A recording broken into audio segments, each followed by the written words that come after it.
Welcome back to a new glimpse at the hidden world of Avalon Academy of the Arcane. Let's see who today's story is about. Number 9. The Archives. Maya. Maya, could you put the returns away for level 6? Archivist Leilani said, scribbling away in her notebook, as always. Her chin-length, dirty blonde hair hid her face as she hunched over her work. A small library of books and scrolls lay on her desk, some open and resting on top of each other, others in a neat stack yet to be disturbed. Maya, who had been walking to her own desk after putting away the returns for level 75, bowed her head. Yes, Mom? She walked over to a row of book carts and found the one marked with the number 6 on the side. There were quite a lot of returns for 6. All 3 rows of the cart were full, and some books had even been further stacked on top. Perhaps one or more of the professors had assigned some kind of project in archaeology, judging from the titles on the spines. Level 6 was never this busy, unless there was some project or something along those lines. She started to push the cart towards the lift when she saw another heavily laden cart marked with the number 6. A strange day indeed. With both carts on the lift, she turned the brass knob from 99 to 6, and the machine lurched upward. Her heart briefly joined her stomach with the jolt. The operations elevator had become rather terrifying to use over the last few weeks. She kept forgetting to speak with Administrator Shran about having it serviced. Something had to be done about the shaking, ascending, and descending much too quickly, and that unnerving creaking sound that made the whole thing feel like it was about to fall apart. Trying to take her mind off the possibility of her impending doom at the hand of falling from a faulty elevator, Maya grabbed her thick glasses and wiped them with a cloth she kept in her pocket. It always seemed funny to her just how smudged her glasses got over the course of the day. The world around her was a blurry, confused mess as she cleaned them, and the growing anxiety in her made her realize that, perhaps, impairing her sight as she ascended on an, at least, questionable lift was rather unwise. Her hands shaking, she put her mostly smudge-free glasses back on, and her brown eyes adjusted again so she could see the hundreds upon thousands of bookshelves passing by her as she went up each level. She breathed a sigh of relief as the lift finally came to a stop at level 6. And she pulled the book carts along to the archaeology section. Maya came to a stop at the Roman-style archway tucked in between the winding, endless bookshelves that led to the section, and looked over the carts to see where to start. Archivist Leilani usually sorted books as they came in, but she had been so busy with her newest research project that she hadn't had the time to do anything but sort the books by what level they went to. Apparently there was a new student who had passed the Ambitus Arcane Reflexionis test on her first try, and Archivist Leilani was looking into what could be found on the student and related historical accounts for Headmistress Corvinus. So Maya looked over the titles and grouped the volumes by category. First Voyagers had quite a few, some 12th century. Interregnum Arcanum had even more than she'd have guessed for such an overlooked period of history. It took about half an hour with the sheer number of books to sort, but eventually she got them alphabetized by section and found a couple that actually belonged on level 5 with general history. An easy mistake to make, though. She left one cart at the archway, so she did not have to drag both through the, at times, narrow walkways between bookshelves. The First Voyagers was a logical starting subsection since it was just to the right of the archway. Osiris the Builder, What They Left Behind, and so on went back to their rightful places, filling the gaps on the shelves that held nearly as many questions as they did answers. Maya soon fell into that familiar rhythm of returning books. Look at the title, look for its spot on the shelf, fit it back into place, and move on to the next. There was something so satisfying about taking a collection of misplaced volumes and returning them to their home. Sure, it was tedious, time-consuming, and took her away from things she'd rather be doing, but seeing the missing pieces return to where they belong just made her feel happy. She idly wondered if that was why she enjoyed puzzles so much. Before too long, with returning the Lost Pyramids of Avalon, Maya had gotten through the first cart and moved on to the other one. This started with prehistory and Jensen's Written in Stone.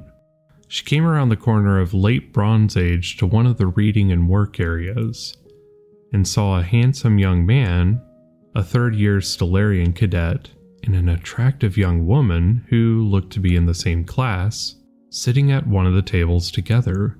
The woman, with a warm, contented smile, had her head resting on the man's shoulder as she read. From the quick glance that Maya stole, the man seemed to be having great difficulty actually focusing on the book he was reading. His eyes kept darting from his work to the woman's head, and he was practically sweating every ounce of moisture in his body. The poor man's face was even more red than his short hair. Maya smirked as she put away refugees of the collapse. She checked her pocket watch and decided she had more than enough time to take a break. So, Maya came back around to the other side of the bookshelf. Since there wasn't a full backing panel on the shelves, if she stood on the tips of her toes, she could see the couple at their table. Her hands resting on the shelf, Maya briefly found it interesting that the mahogany shelves here in the archaeology section matched her skin tone rather closely. Would this act as a kind of camouflage? After a moment's fancy, she shrugged and looked back through the shelves at the couple. By the three, if the man blushed any deeper, he might just burst into flames. Maya couldn't decide if she wanted to see such a spectacle or not. For one, observing a case of legitimate spontaneous combustion would be fascinating. The screams of pain and terror would be a pretty significant negative, however. Not to mention the danger to the books around him. Maya noted that the woman seemed quite aware of her effect on the man. She caught her sneaking a peek at the man and grinned mischievously. This young woman had the man exactly where she wanted him. Giggling as silently as she could manage, Maya withdrew her notebook from her beige Assistant Archivist coat and jotted down some notes about the scene for later. Maybe this situation she had stumbled into would be the exact thing she needed to breathe some life into that romance novel she had been working on in her spare time.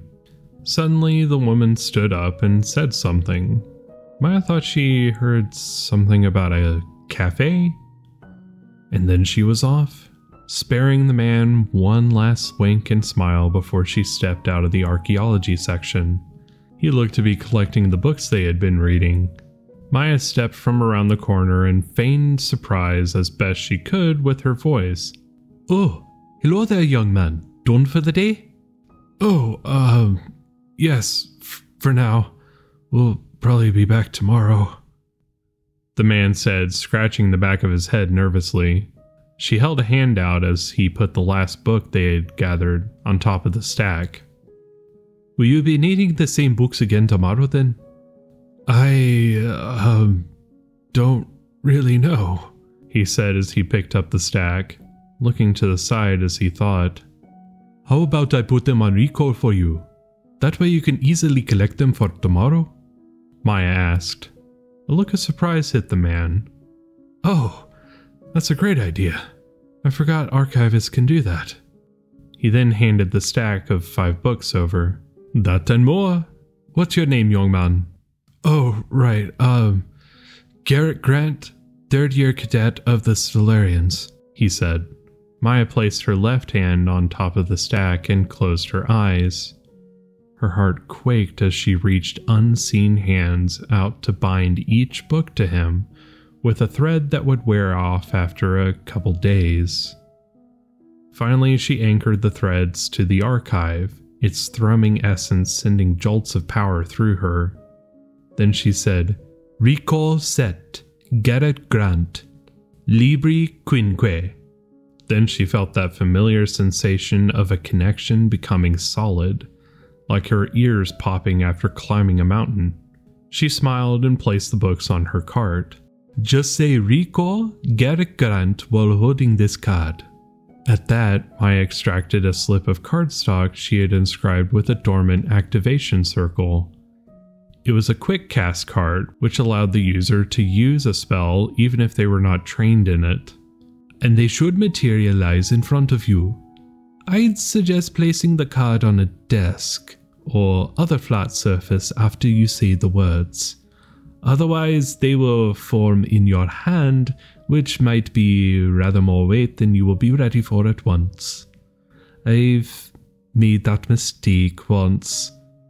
Ended up dropping the poor books on my feet. Garrett smiled and took the card. Thank you.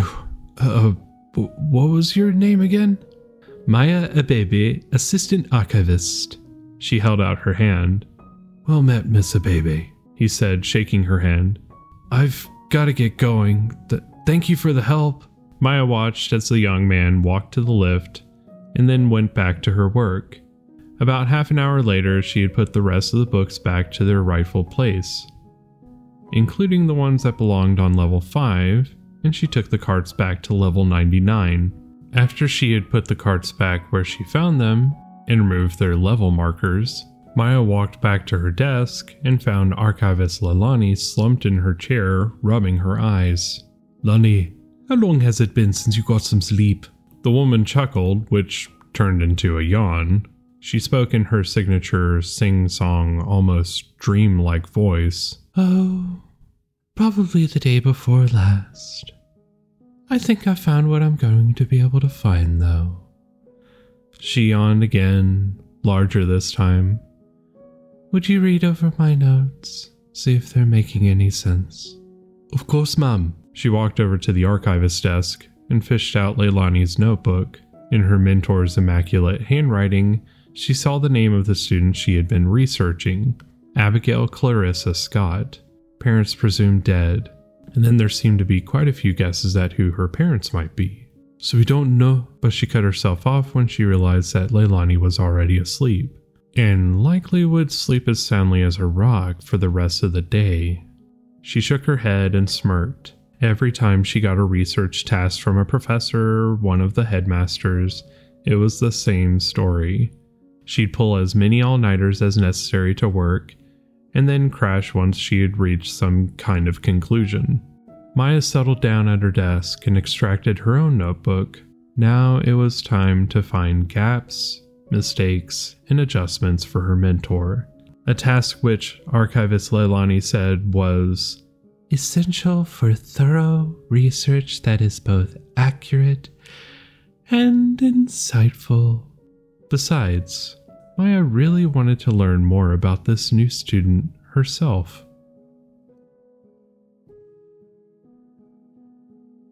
Next time on Avalon Academy. What does it mean, Osiris? This island, the appearance? We should not have come here, nor should we go to this place. I trust not these so-called visions of yours. It's more beautiful than I could have ever imagined. What do you see? Paradise.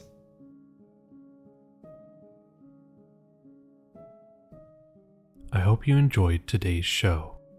What did you think of the episode? Leave a comment down below to let me know what you thought, or leave a question for my new monthly Q&A episode. Before you go, please be sure to leave a like and share the show with a friend. It makes a massive difference in helping with discovery of the show, but also lets me know what you'd like to see more of. Check out the link tree below in the description to see all the different ways you can enjoy the show, or how to connect on social media and Discord. Special thanks to Fulfill Your Destiny for being a paid subscriber on Substack. Your contribution makes this show possible, and I cannot thank you enough for your support.